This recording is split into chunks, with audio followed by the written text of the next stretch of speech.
The wind howled through the hills of Pontypanny, rattling the windows of the fire station as Fireman Sam adjusted his helmet and tightened his gloves.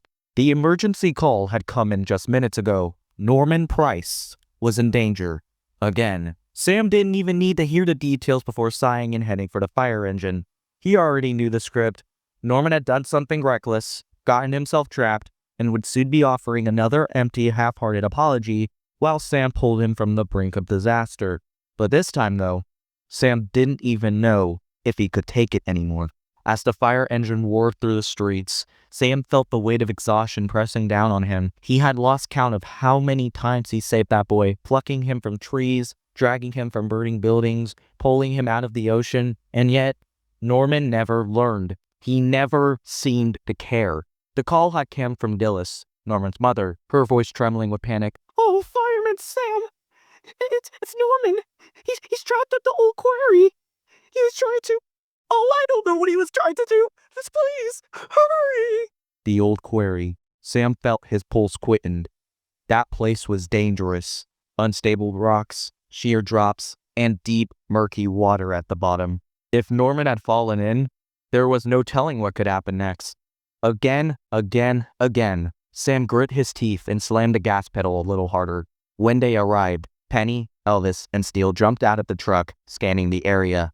Sam spotted Dillis first, standing near the edge of the quarry, wringing her hands. "He's down there!" she cried, pointing to a ledge about 15 feet below. "He slipped trying to climb back up! Oh, my poor boy!" Sam peered over the edge. Norman was dangling from an old metal beam protruding from the rock wall. The ledge beneath him had crumbled away, leaving him clinging on for dear life, legs kicking at empty air. "Norman!" Sam shouted. "Stay still! We're getting you out of there!" Norman looked up, his face pale, but still carrying that same nervous half-smile he always had when he was caught in one of his messes. "Hey, Fireman Sam! Fancy seeing you here!" Sam clenched his jaw, not even a hint of real fear, real regret, just jokes, like always. "Lower me down," Sam ordered. Penny and Elvis quickly secured the harness, and Sam rappelled over the edge, slowly making his way towards Norman. "Hold on tight." Norman smirked. "Wouldn't want to drop me, eh, Sam?" That was it. The last straw. Sam didn't respond as he signaled Penny and Elvis to pull them up. His mind was boiling with frustration. He had risked his life again, to save Norman, and the boys still treated it like a joke. When they reached solid ground, Dillis smothered Norman in a hug, sobbing into his messy hair. "Oh, my baby! What were you thinking?" Norman groaned, trying to wiggle free. "Norm, I'm fine. Fireman Sam saved me, just like he always does." Just like he always does. Sam took off his helmet and exhaled sharply. His fists were clenching so tight his knuckles were white. Penny and Elvis shot him worried glances, noticing the storm building in his expression. And then the dam broke. "Enough!" The force of Sam's voice silenced everyone. Even Dillis stopped fussing. Norman's smirk flattened. Sam stepped forward, his eyes burning with barely contained fury. "Norman Price, do you even understand what just happened? You almost died!" Norman blinked, shifting on his feet. "Well, yeah, but you saved me, so..." "So what?" Sam roared. "So it's fine? So you'll just do it again? Do you think this is some type of game?" Norman flinched. He had never heard Sam raise his voice like this before. No one had. Fireman Sam was always calm, always patient, but not today. "I'm sick of this, Norman! Sick of risking my life because you can't stop being careless. Do you even realize what it means when we get these calls? When your mom calls us, crying, terrified that she's about to lose her son?" Norman shuffled his feet, looking at the ground. I didn't mean to." You never mean to! And yet here we are, again!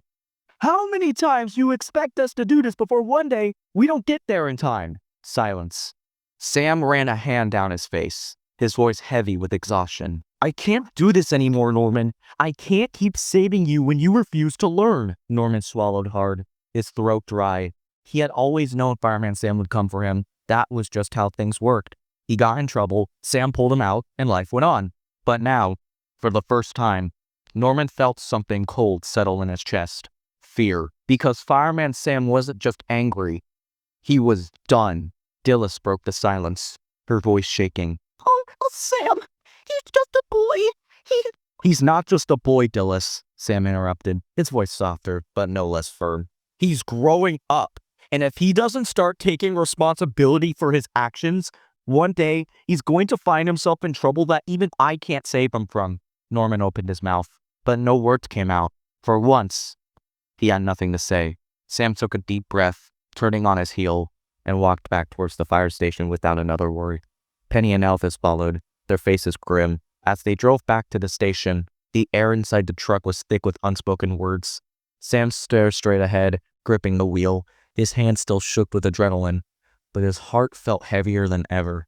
Because deep down, he knew this wouldn't be the last time, and he knew that one day, he may not be there in time.